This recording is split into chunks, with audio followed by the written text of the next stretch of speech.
Hello everybody, my name is Benjamin Canapi, the head tour guide of Wander Manila. We are currently here in Quiapo, the melting pot of Manila, to explore some architectural gems that you might not be aware of. Tara?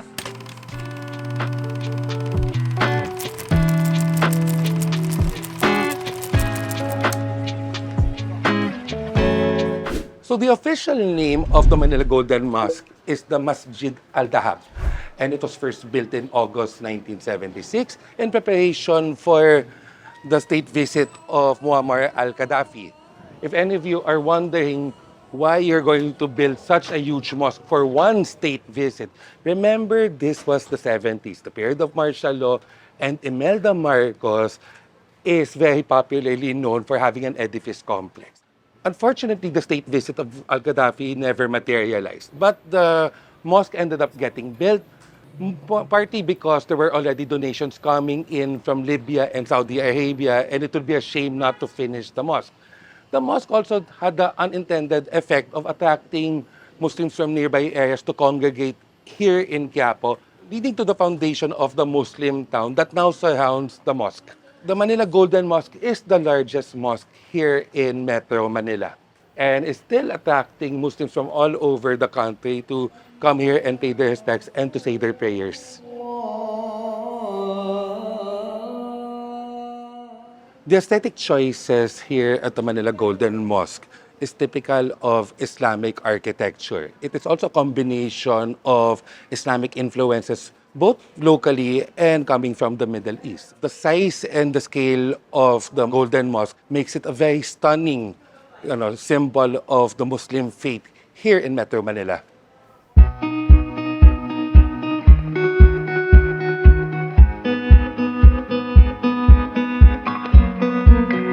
Okay, so we're now walking along Hidalgo Street or Calle Hidalgo.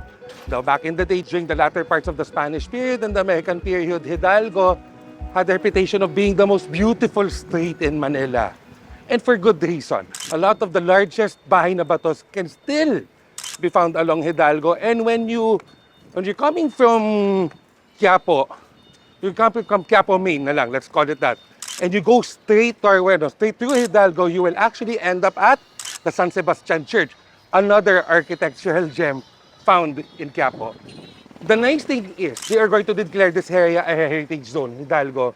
So, abot siya mula San Sebastian, the whole state, leading to Bahay Nakpil and Casa Boix. Here's another unique aspect about yung the Bahay na Batos in Quiapo. The Bahay na Batos here are arcaded. So, nagja-jot out yung second floor, which is the usual par for the course ng Bahay na Bato. But this one, mas OA yung jutting out, tapos may columns dito, creating a cover over the sidewalk. Yung arcade style, mas makikita mo yun in 1950s buildings. Actually, yun, if you want to explore that, you go to Santa Cruz, Manila naman. So a lot of the buildings will have this feature. The first floor is smaller than the second floor.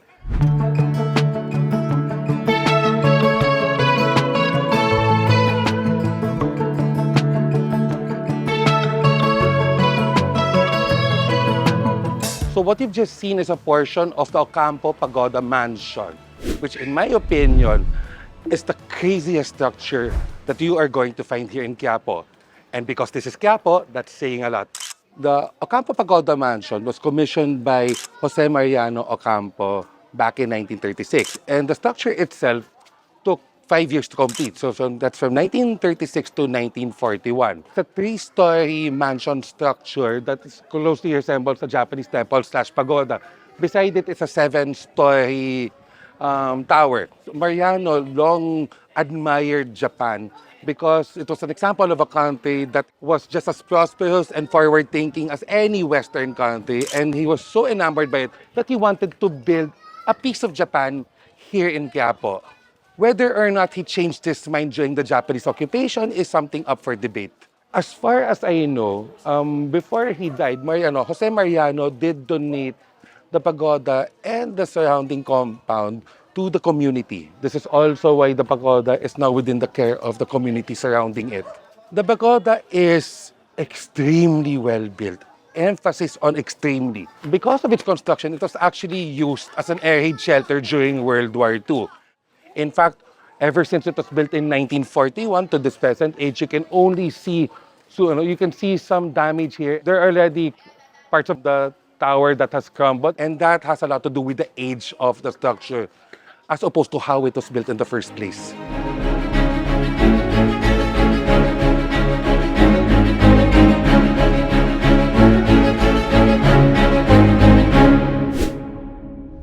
When one thinks of iconic Plaza Miranda, one automatically also thinks of the Quiapo Church, which is not surprising because the Quiapo Church is possibly the most important architectural and heritage structure in Quiapo.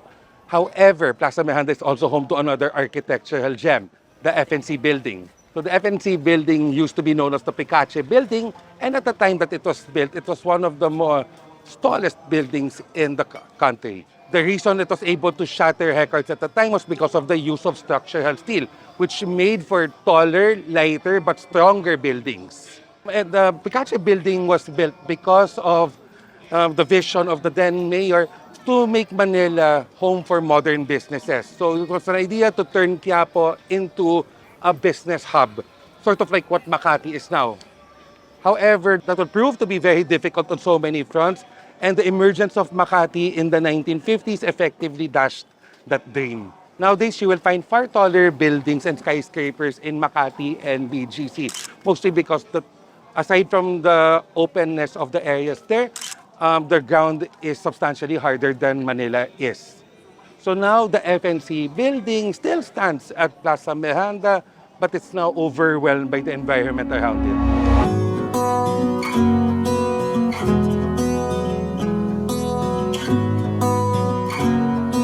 Okay, of the three places that we visited, none of them are currently being taken care of.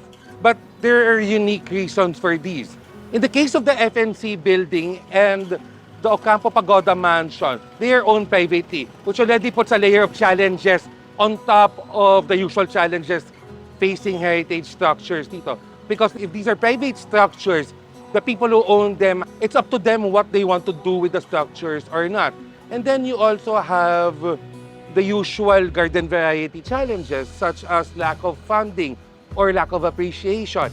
Although, to be fair, the Golden Mosque, it's doing okay, as far as I know. It's in good hands, it's more or less in one piece, and people revere it too much for it to fall by the wayside. So that's okay. With regards to the FNC building, that one will take a bit more creativity to make people see how valuable it is. Heritage walks and heritage tours are important because for the most part, people are unaware of what's in their backyard.